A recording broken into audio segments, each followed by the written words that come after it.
This final 25-minute GT Cup race of the year, BMW commands pole position again because the car that was raced in the first event by Peter Selden is now in the hands of his son Matt, and the car which had a fuel pump problem in race one changes driver, but it keeps pole position. Mike Gardner will line up alongside this grid based on a driver's second best time.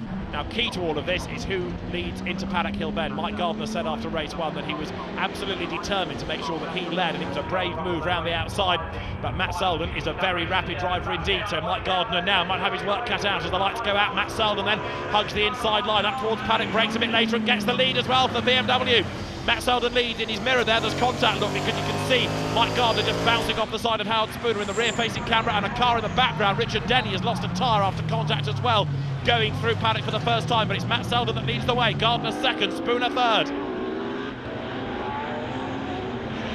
The top three, all Group 1 cars then, make their way onto Cooper Straight for the first time, and so Matt Selden it is now that leads the way, and Mike Gardner here is going to have to work much harder for a race 2 win. It's not going to be easy at all to get past the BMW. Howard Spooner is in third place, so Matt Selden then leads the way at the end of lap 1, and he's getting away a little bit. Gardner goes a touch wide at clearways. Howard Spooner gets right onto the tail of the Viper. Over the line now goes Viper versus Morgan for second and third places.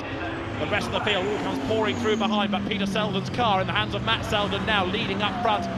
Just wonder whether or not, if a battle does develop for second place, that might play into Matt's hands and enable him to pull away from the rest of them. At the moment, Howard Spooner is not staying with Mike Gardner. He gets a bit sideways there at Druids, and the smoke look coming out of the front of the Morgan. Now, is that a legacy of the contact that we saw between Mike Gardner and Howard Spooner at turn 1? Certainly now, look, the Morgan is fading. It's dropped way back. It's being caught by Jim Geddy for third and fourth places, those two now. And what that does is take the pressure off Mike Gardner. It means he can concentrate on Matt Selden. In turn, it puts the pressure now, it applies the pressure onto Matt Selden because he's the leader, but he's got Mike Gardner bearing down on him as Spooner goes off the road there. The Morgan just about gets away with that, but a place lost to Jim Geddy. Another one as Chris Randall goes past, but Howard Spooner now is really struggling on board with Selden. But rear-facing shot showing you just how close Mike Gardner is. Matt Selden defends admirably the inside line going up towards Druids. It's got to be a fair old gap to accommodate a Viper anyway. Matt Selden is not to be deterred from his chosen line there going up towards the hairpin.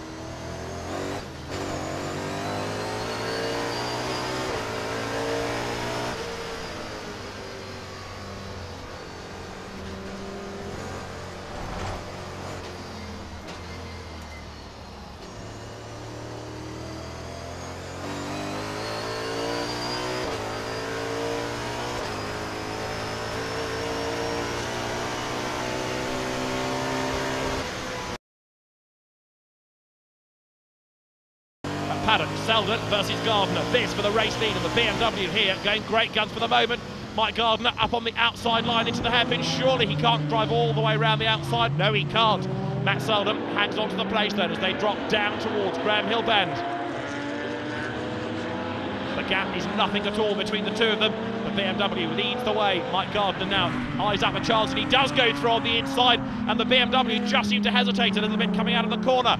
Mike Gardner has gone through. He's about to lap Matt Cummings in the Lotus, but what's happened to Matt Selden, because the BMW, having just hesitated coming out of Graham Hill Bend, has not picked up the pace once again. Gardner leads. Where is Matt Selden? He's heading for the pit lane. Oh no! After such an encouraging first few laps of the race, also coming in is Chris Randall, so the Lotus has got problems as well. Matt Selden slowly down the pit lane. Desperately bad luck. The team works so hard on this car. It doesn't always last the distance, I'm afraid, but it is a very quick BMW, all 590 brake horsepower's worth of it. But once again, the pit lane beckons, and Matt Selden, having led so impressively early on, is out of the race now, as here Jim Geddy tries to hang on to the lead of his group here. Group 2 battle rages on, but he's under huge pressure.